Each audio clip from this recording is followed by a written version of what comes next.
2.5%, 2.5%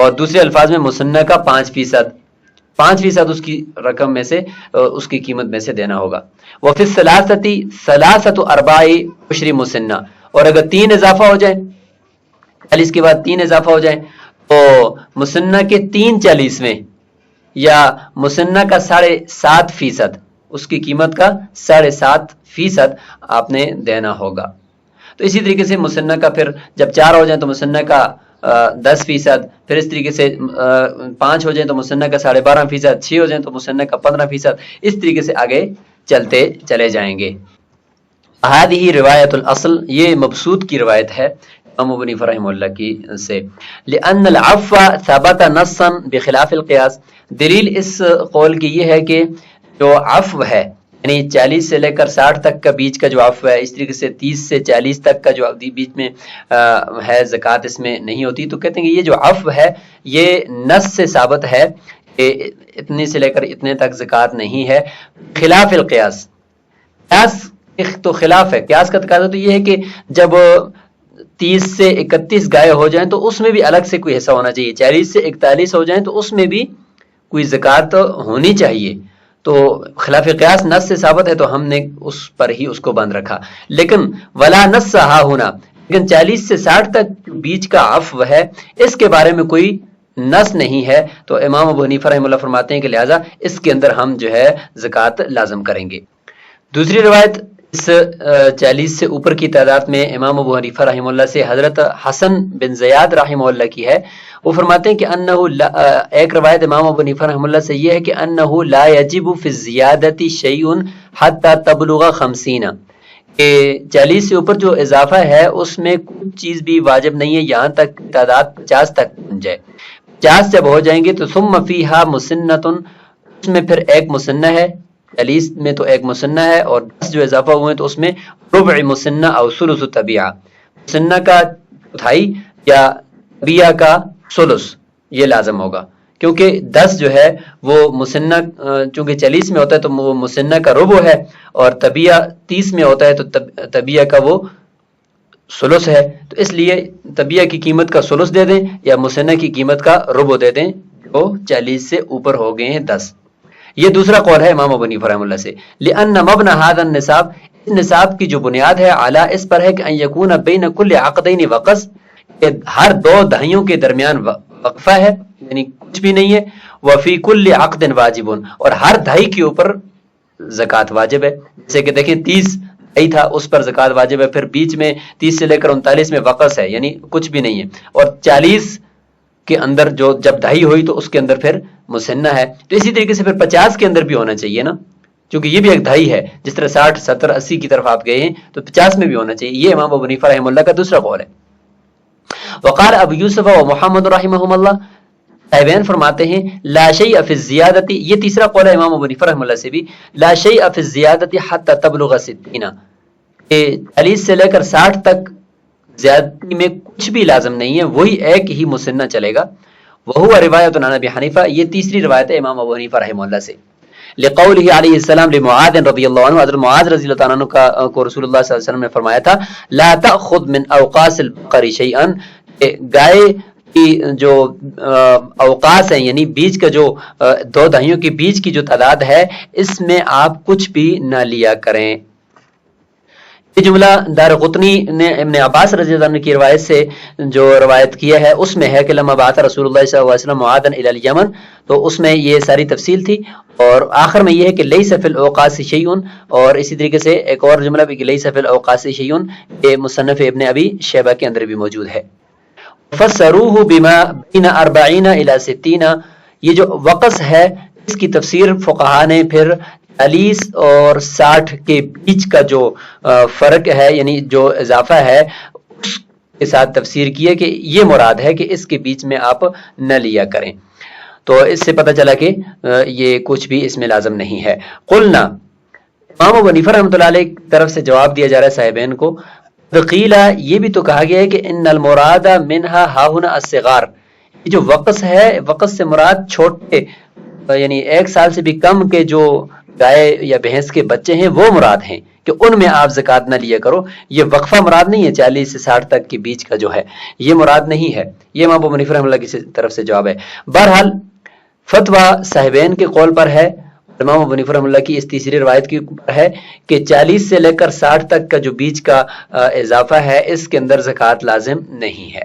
ثم فی الستین طبیعان، پھر 60 جب ہو جائیں گے تو 2 طبیعے ہیں، کیونکہ 30 میں 1 طبیعہ ہوتا ہے تو 2 طبیعے 60 میں، او طبیعتان یا مونس. وفی 70 مسنۃ و طبیع، 70 ہو جائیں تو اس کے اندر 1 مسنہ اور 1 طبیعہ، یعنی 40 میں 1 مسنت، اس میں 1 طبیعہ. وفی 80 اور 80 ہو جائیں تو 2 مسنے. وفی 90 ثلاثۃ اطبیعۃ، جب 90 ہو جائیں تو 3 طبیعے ہو جائیں گے. وفی المئۃ طبیعان و مسنہ، 100 ہو جائیں تو 2 طبیعے اور 1 مسنہ ہو جائے گا، یعنی 40 میں 1 مسنہ اور 60 میں 2 طبیعے.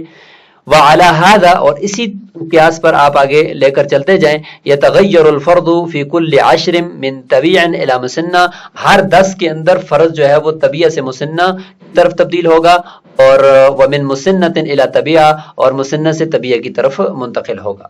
لقولہ علیہ السلام، رسول اللہ صلی اللہ علیہ وسلم کا فرمان کہ فی کل 30 من البقر طبیع او طبیعہ، ہر 30 گائے میں طبیع یا طبیعہ ہوگا. وفی کل 40 مسن او مسنہ، اور ہر 40 میں مسن یا مسنہ ہوگا. والجوامیس والبقر سواء، بھینسیں اور گائے وہ زکوٰۃ کے حکم میں برابر ہیں. لأن اسم البقر یتناولہما، اس لیے کہ گائے کا جو نام ہے، بقر کا جو اسم ہے، یہ دونوں کو شامل ہے. اذ ہوا نوع منہ، اس لیے شامل ہے کہ بقر اور جاموس یہ دونوں، یعنی جاموس جو ہے یہ بقر ہی کی نوع ہے، ایک اسی جیسی ایک چیز ہے.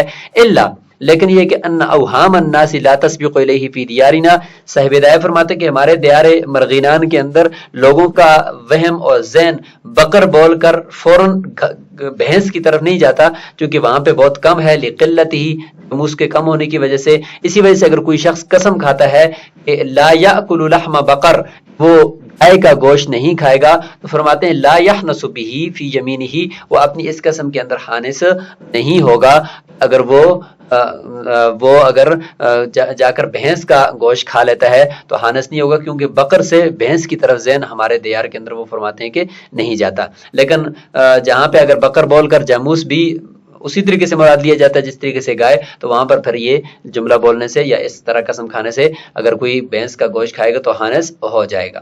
تو بہرحال بقر یعنی گائے اور بھینس کی زکوٰۃ کا حکم آپ نے آج تفصیل سے سمجھ لیا. انشاءاللہ اگلے سبق کے اندر ہم بھیڑ اور بکریوں کی زکوٰۃ کا حکم پڑھیں گے. السلام علیکم ورحمۃ اللہ وبرکاتہ.